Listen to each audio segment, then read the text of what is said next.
go back and review the first 8 days, that it's obvious that we're more talented than we've been in the last 3 years. We have more team speed than we've had the last 3 years. We're older, have more competition at each position, and better leadership. There's more energy because of all the above, and I think that was evident for those that came to practice last week.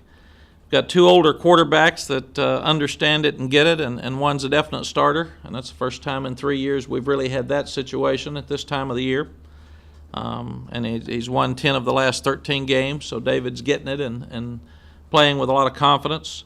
And we must separate the 3 younger guys, because we've got to figure out who the next guy is going to be behind David and Case, because they've got the experience. Tempo's been fun for the coaches on both sides of the ball, but really stresses the guys and makes you be in great condition and makes you have energy when you come to practice, because you're running the entire time. We also feel like that the offense has been impressive. What we've got to continue to do is not get so pass happy like we were with Colt and lose our toughness in the running game. And we're still continuing to work on the same runs that we had last year. But I wasn't excited in a couple of cases yesterday on short yardage and goal line, even though the offense did score, but got stuffed some as well. It really helps our defense. The defense has learned more about tempo probably than they did all last year, because they actually substituted at times yesterday while tempo was going on with the big guys. So we feel like that it's helping our defense and sending a message to them. They've got to be in great shape to play against this type of offense day in and day out. You will get exposed if you're not. And when you throw your hands on your hips and you get your head down or get down on one knee after a 12-play tempo drive, it shows you that whatever condition you're in is not enough. So eat better, sleep better. And it also, we're taking all of those clips of anyone who looks like they're in less than top condition and showing it to Jeff Madden and Benny Wiley, and they'll help these guys out through the summer. The staff's working very well. Manny and Major and Darryl are all working well on the tempo to make sure that they're trying to expose concerns on either side of the ball, and they're really helping each other go through that at that time. We've had very physical practices. We're continuing to work on our tackling and space, because that's what this league's become, and it's very difficult, even to a point that we thudded the young quarterbacks yesterday, and it's the first time we've ever done that. So they actually had contact on them along with a full scrimmage with everybody else. We felt like it was a very, very physical scrimmage. Our coaches need to take the average players and make them good, and take the good players and make them great. And that's what we're telling them. If you think your guy's playing good, that's not good enough. He needs to be a great player if he has that ability. If he's young and not playing well, make him play well. But as a coach, that's your responsibility and mine as well. We have only worked on extra point and field goal in the kicking game the first 8 days. We'll beef up the kicking game the last half of spring practice, the last 7 days. Nick Rose and Nick Jordan are even. They're both kicking very well. Yesterday is about the first time they've missed, and each one of them missed a field goal yesterday. Nick Jordan pulled his, and Nick Rose pushed his. I think one was Nick Rose's was into the wind, and Nick Jordan's was with it. So, but we will come back and work heavy on the kicking game leading into the spring game when we return. You'll go back and review all your goals for the first 8 practices, and if you didn't accomplish some of them, you add those to the goals of the second 7.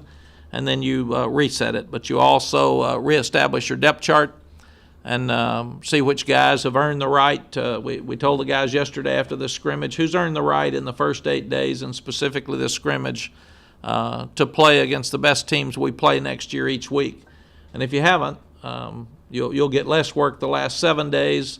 And if you haven't done it in the next 7, then some freshman's going to step in and take your place when he gets here. And that's just the way it works. We'll continue to create quality depth in the last 7 and press the guys to do that. When we get back the Monday after spring break, the first thing we will do at 6 o'clock in the morning is have an off-season program to make sure that the guys continue to stay in shape while they're on break. They can rest their bodies and mind, but they got to eat right. They got to take care of their body. They got to sleep, and they've got to do some conditioning, because you can't take 10 days off if you're a big guy and come right back and do what you need to do. From an injury standpoint, Josh Cochran broke his ankle. Tevin Jackson's got a sore shoulder they're still checking on. Jordan Hicks has a slight pulled hamstring, and he's done a lot of stuff. He hasn't done all the work in scrimmages, but he could if we were playing today. And practicing without these guys really has made some other guys step up. We know what those guys can do. Jordan needs to stay healthy. Josh wants to get some more bulk, so that'll help him with weight. Tevin Jackson was playing really, really well at linebacker. And what we're seeing now without Jackson Jeffcoat and Trey Hopkins and Josh Cochran for the spring, it's forcing other guys to play in a starting role and developing more depth. You've also got Jordan Hicks, who we played without most of last year. He's had a history of some injuries, so if that's going to happen, we need to have other guys be able to play if he gets hurt. So we're forcing ourselves to look at that now. And like I said, Tevin hurt his shoulder the other day. We should get a report this afternoon. We'll let you know when we know whether he will return to practice the rest of spring or not. But all of those guys will be ready for fall. So as much as we've hit in the first 8 days of spring practice, we haven't had an injury that will keep someone from being ready to play in the fall or playing in the fall. So we feel like we've been very fortunate there. Questions about the first 8 days? Boy, that was good. Whew! That's been my best. Coach, we talked to Major yesterday about the tempo and how long he thinks it'll take to get to your standard. What's the timetable for you where there's no more excuses in the tempo? Where you guys envision? August 31st, when we open. It's about the games, and you need to be ready to go. I really like it. I'm seeing us like we were with Colt, and at the same time running the ball better. And when you look at it, one of the concerning things yesterday, as a head coach, you walk out of a spring scrimmage and you're mad at half the plays. Because if the offense did well, the defense stunk, and vice versa. So you can't be happy. So I'm really happy that the offense did not have a turnover yesterday. I'm really mad that the defense didn't turn something over. So it's you go into one meeting and brag on them, you go in the other meeting and jump on them. It's just the way it is for spring training. But I'm excited with our offense that we're getting the tempo thing, and we've got a lot of fast guys on the field getting the ball. And that's fun. I mean, at one time yesterday you had DeJay, Mike Davis, Jackson Shipley, Malcolm Brown, and Jonathan Gray on the field, and there was a counter play that ended up giving it to DeJay for about 25 yards. But each one of them could have touched it and made something happen with it. So they can all catch screens, they can all run. It's forcing Malcolm and Jonathan to block better. But I'm liking what I'm seeing. The one thing that we felt, because we had fast tempo for 2 hours, and when you scrimmage from 3:45 to 5:45 or 6, that's a lot of plays with tempo. And at the end of the scrimmage, we discussed this morning, we've got to be in such great condition that in the fourth quarter, tempo is wearing the other team out, and we're going even faster. So we can't slow down, and I thought we slowed down some yesterday. And it really pressed the defensive guys to you're able to take film clips out of this guy with his head down or this guy with his hands on his hips between plays. And it's really significant for the off-season program to show them that you're a 10-play guy right now because you can't play 12 plays in a ball game because you're out of shape. So it answers a lot of questions for parents, and it answers a lot of questions for the guys because the big eye in the sky don't lie. You got it right there, so you can show them. But I'm really excited about our offense. I think we'll be the best offense since Colt left, and I think that's without question. And I'm excited about that. Mack, is the defense, have you been able to tell enough through 8 practices to see if it's taking steps towards avoiding some of the things that we saw last season? Yes, again, it's hard to tell because you had a lot of 1-against-1 yesterday, and there were some good plays both ways. We've definitely improved on defense. We're older and more mature in the secondary and at linebacker. And I would say we've improved a significant amount, and we're still not where we need to be. And that's we need to continue to be fundamentally sound, and we got to chase the ball. Now, I do think that we've got 2 fronts that are probably not much different. So I think our depth right now across the board in defense is better than it's been in a long time. Mack, as far as the running backs, are you seeing roles developing for those guys? One guy more likely to be first and second down, one guy third down, Bergeron, short yardage goal. Right now, Larry's been able to take all four of them and use them interchangeably, and I really like Larry Porter. I mean, he brings a wealth of knowledge and experience and quality experience to that position, and he is hard on them now. He is on them every minute of every day. But no, he's making DeJay block just like he's making Joe Bergeron block. And he's not giving them a break, and they didn't even blink yesterday. They were in, those four played every snap. We didn't have anybody else in for 2.5 hours. So Larry's pushing them and pushing them hard, and I like it. Have you guys worked at all in the return game? Or No. Is that something you're going to do that in the next We're going to do all that the second session. We obviously, with Major going from kickoff return to offensive coordinator and quarterbacks, he'll be out of the kickoff return. So that'll be significant. We've put Manny and Dwayne in charge of kickoff coverage, and we did that about the last 5 games last year. So they will handle that. Dwayne and probably Darryl Wyatt will work on punt block and return.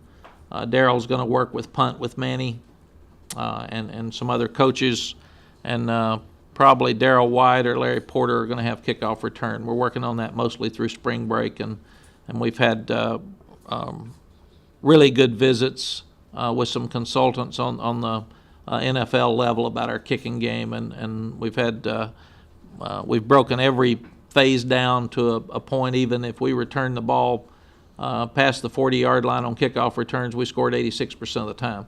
So it tells you we get a good kickoff return, we're going to score. So we're breaking each one of those downs, and that's why we didn't do as much in the first session as we did as we're going to the second. It's also been good that we had the defensive coordinator, Everett Withers, who played for me at Appalachian and coached for us here, in to watch 2 practices because he spoke at our clinic, and he was able to compare some things we're doing and our personnel to Ohio State.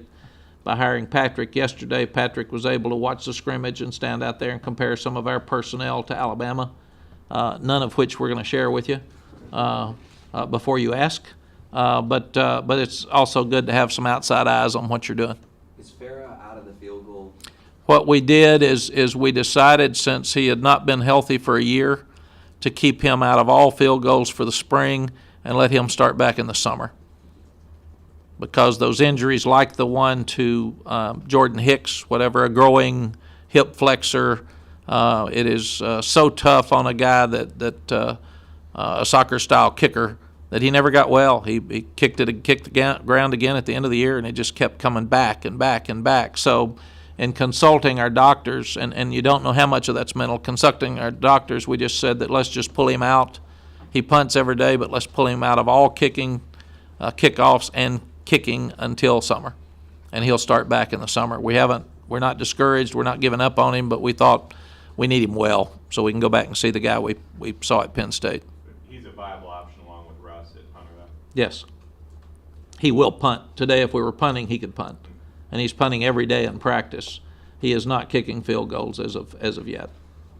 That from a player leadership standpoint. And excuse me, Max, and Nick Rose has improved his accuracy a whole lot, and he's also he got such a strong leg. He can be a factor in this competition with Farah and with Nick Jordan if he'll continue to grow. But he's done a really good job.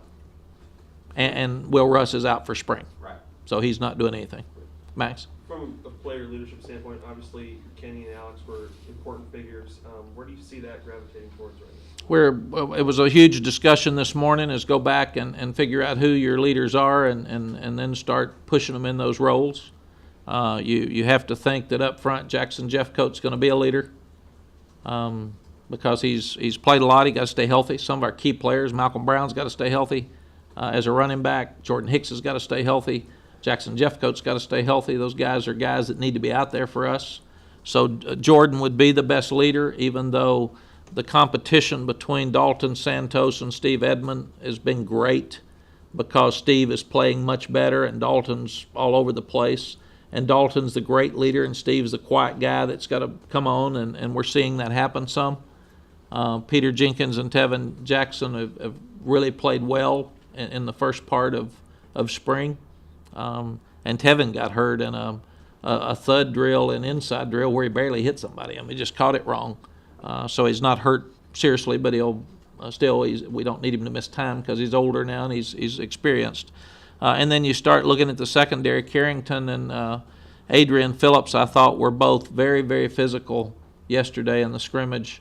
We're seeing great competition out of Sherrod Evans and Duke Thomas at corner.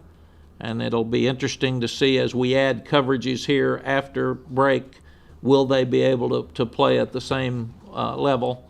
But we're having great competition across the board on defense, and that's going to help us. And offensively, I mean, obviously everyone asks you about David Ash's leadership, but is that Mason? Is that Jackson? Who are those guys? I think you look at starting out, Mason and Trey Hopkins have been the two leaders up there, and I think they'll continue to do that.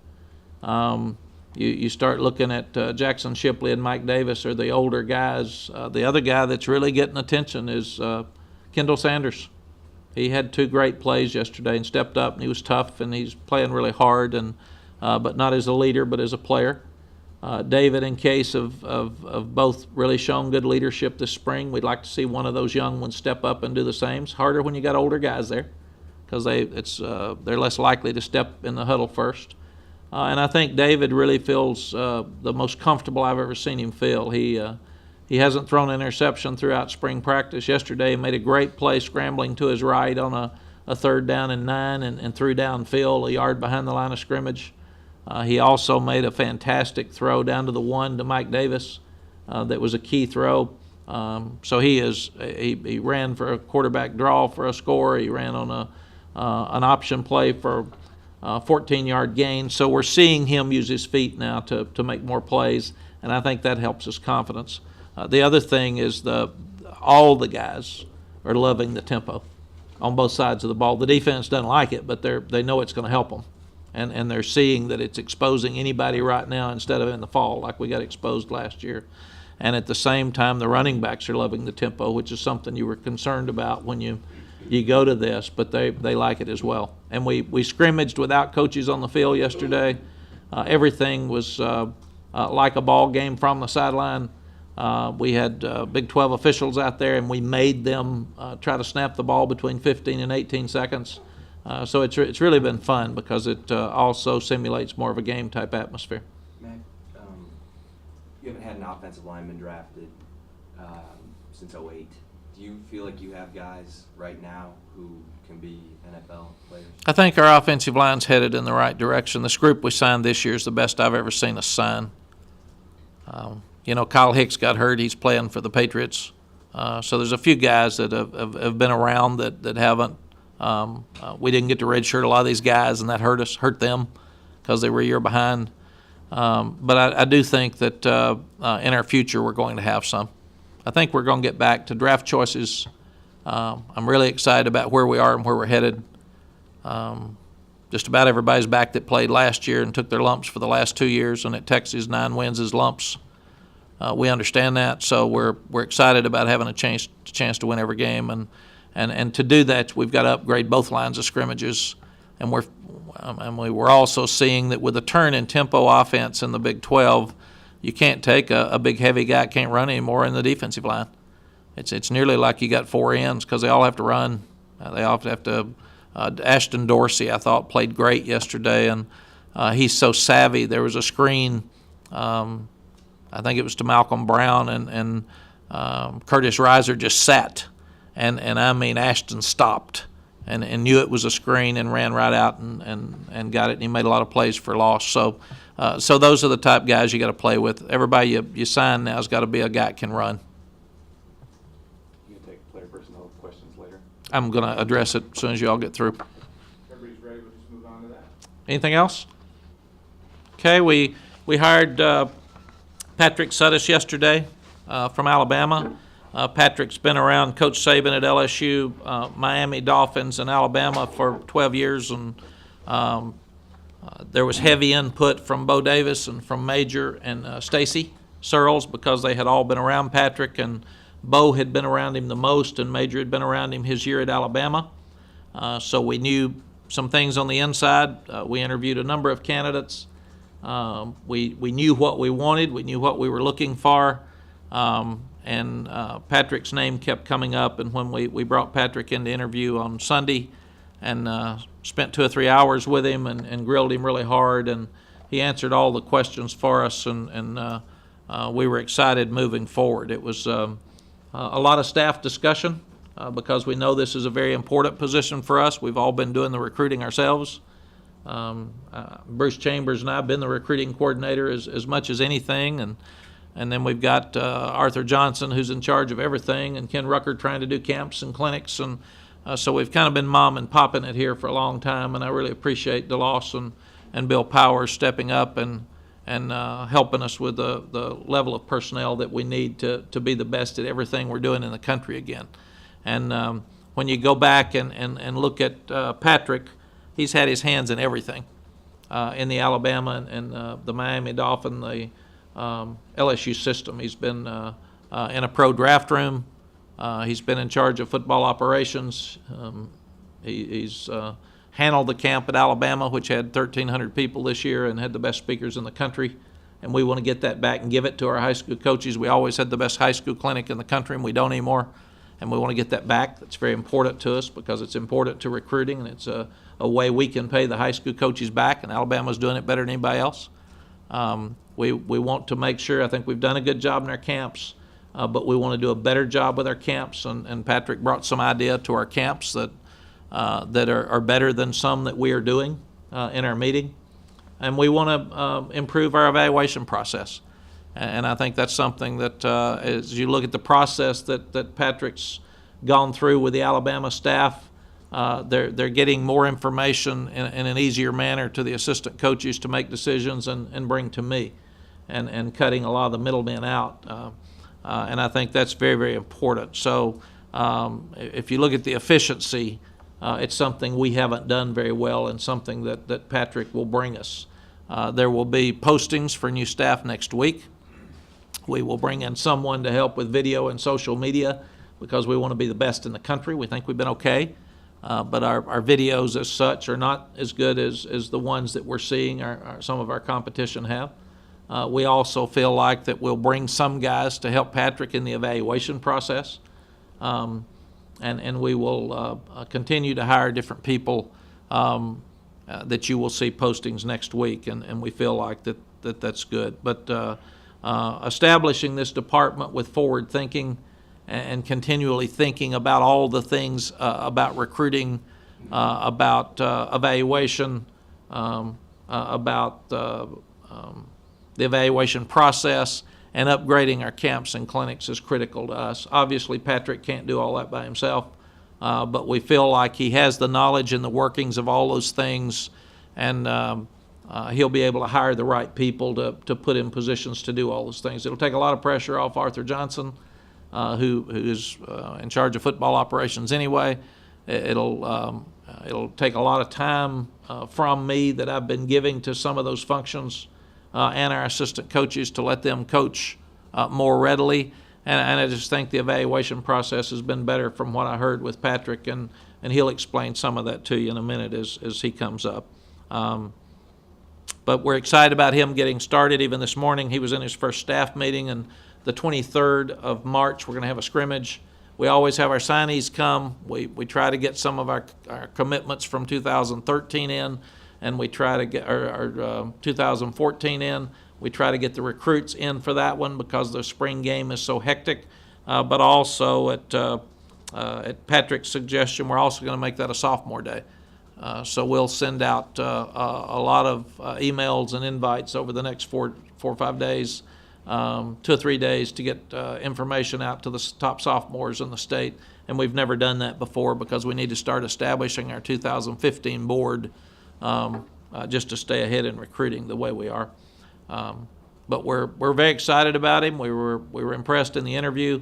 When you talk to people that he's worked with at the Philadelphia Eagles and at Mississippi State and at Michigan, they're all over the top about he's single, he's a tireless worker.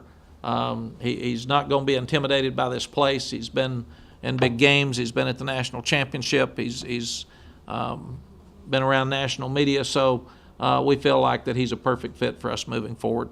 You go back and look at a lot of the guys now. Will worked in this system. Stacy Searles worked in this system. Bo Davis worked in this system. Major Applewhite worked in this system. So a lot of things that Patrick is in favor of and wants to do, we're already doing. We just feel like that he can help us do it with more manpower at a higher level. It seems like recruiting deregulation, the idea that is an ever-evolving thing. Even this week, it seems like there's changes to what the NCAA is doing. Do you have a sense of what this department's going to look like when it's all said and done? I don't. I think that's the concern of all of this is, I think, I said this before, I think at some point the NCAA will regulate the number of people that can work in the athletic department like they do in the strength program. I don't know when that'll be. So we're trying to build the program that we feel like will be acceptable when the NCAA comes back and starts looking at numbers, and at the same time be the most efficient with those numbers of anybody in the country. Do you have an estimate of how many new people you're going to hire with these postings next week? I do, and I'm not going to tell you because I was told not to until they're posted. Would you consider high school coaches for some of these positions? I think you consider everybody. It's wide open. You go back and our staff's had a month's conversation over these things because this is really important to us to get back on top of our game in every phase. And we're getting back on the field, and I think we're really close. We're not there off the field now, and we need to pick it up. And you go back to a theory of even in the potential positions to help you in evaluation, is that pro scouts, or do they haven't been around high school kids enough to understand what that level of evaluation is? Is it high school coaches? Is it young college coaches? So you've got to look at number one, who applies and who's available, because that's one thing we did. We waited 2 or 3 weeks to see who was interested in the job that Patrick took. We'll do the same with these postings. And then we also will have staff discussions about it, and I think it's really important. We had the entire staff interview the candidates that we brought in for this job, everybody. And that's the first time we've done that because they all need to buy in.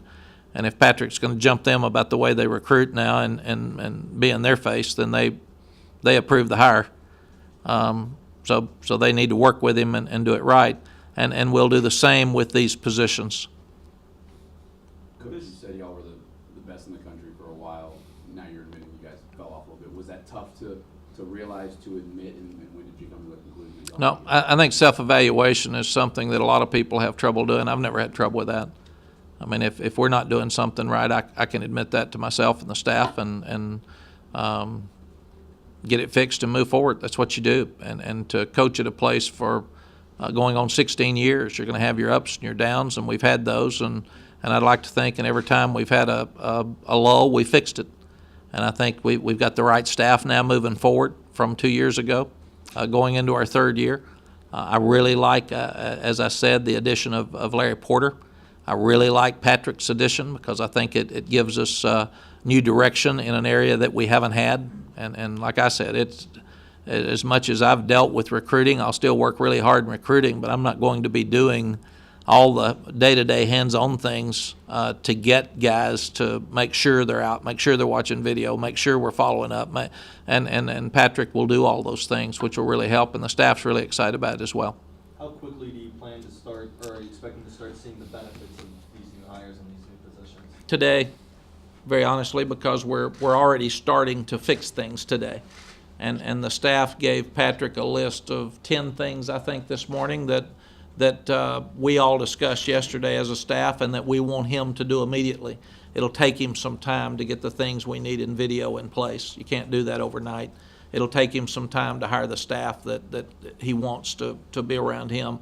And at the same time, we feel like the impact of, number one, a hire shows we're really serious about this and want to get it fixed. Secondly, it's a significant hire.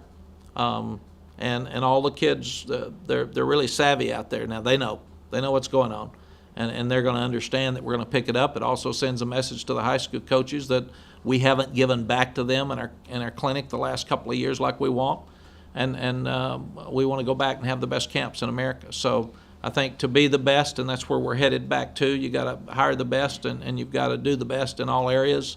And as I said, we used to be the best at everything.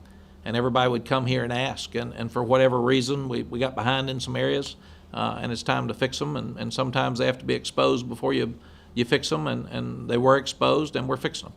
And I'm excited about that going forward. Matt, how much of the new positions, these quality control analysts, whatever, if you hire them, how much of their work would be evaluating and recruiting? How much would be evaluating opponent?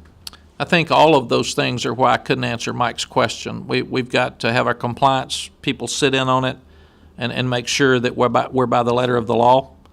We have to get a sense of numbers of what the NCAA is going to look at. Are they going to override these rules like was talked about yesterday? And if they are, then we don't want to be bringing in people that we can tell them you're going to be here for 6 months, 8 months, and you're fired. So we'd like to have a sense moving forward that we don't have to disrupt everything we do in a year. And all of that is why that we're cautiously moving forward with these hires. We'll want Patrick got here yesterday morning, so we'd love to sit and visit with Patrick this next week in 10 days and see exactly what the plan was that he's been used to, and see how that fits not only at Texas but how it fits with some of the NCAA thinking of numbers of staff moving forward. Does this staff, getting a larger staff, help you maybe establish some satellite camps, or is that something you guys are even interested in? When the SEC can't have satellite camps off their campus. That's a rule, and it's something I know the Big 12's looking at. Right now, we would have to have the University of Texas change its university policy because we cannot have satellite camps off campus the way the policy is stated. I'm not sure if that's a regent policy. I'm not sure if it's an athletic department policy. We would have to find that out and ask those questions. But I think, again, we're going to let Patrick have great input into what he thinks. If you have satellite camps, you can reach some guys that might not have the time or have a ride or can afford to come to your campus. The other thing it does, though, is they don't come to your campus. So you've got to be smart. Right now, we're getting just about all the kids on our campus, and that hasn't been an issue for us. The only issue we had last year is we had some players back out. We identified the right ones, we thought. We recruited the right ones. We committed the right ones. Obviously, it wasn't the case because some of the ones we committed changed their mind. So that's why we're going slower and trying to do a better job. But it wasn't the evaluation process as far as ability. It might have been of how interested they were in us and how much were they playing us. So we've got to look at all those things. Can you talk about your thought process on recruiting out of state? You've been so, about the Texas high school coaches. Yes. It hasn't changed since the day we've been here. If we can get the same player here that we can get in New Jersey, we want to take the local kid. And there's 90 reasons you take the local kid. The high school coach is going to watch him play. He grew up wanting to play for Texas. He's got more pride. You don't have to worry about how he gets here and how he gets home. You don't have to worry about his parents being able to see him play. What we've said since day one, and I don't think we've always done a great job of it, and we're continuing to look out of state and trying to expand some of our out-of-state recruiting, is that if there is a better player out of state than in state, then we will go out of state and offer him. Mack, how many folks did you interview for this position? There were nearly 100 applicants, and we interviewed 4.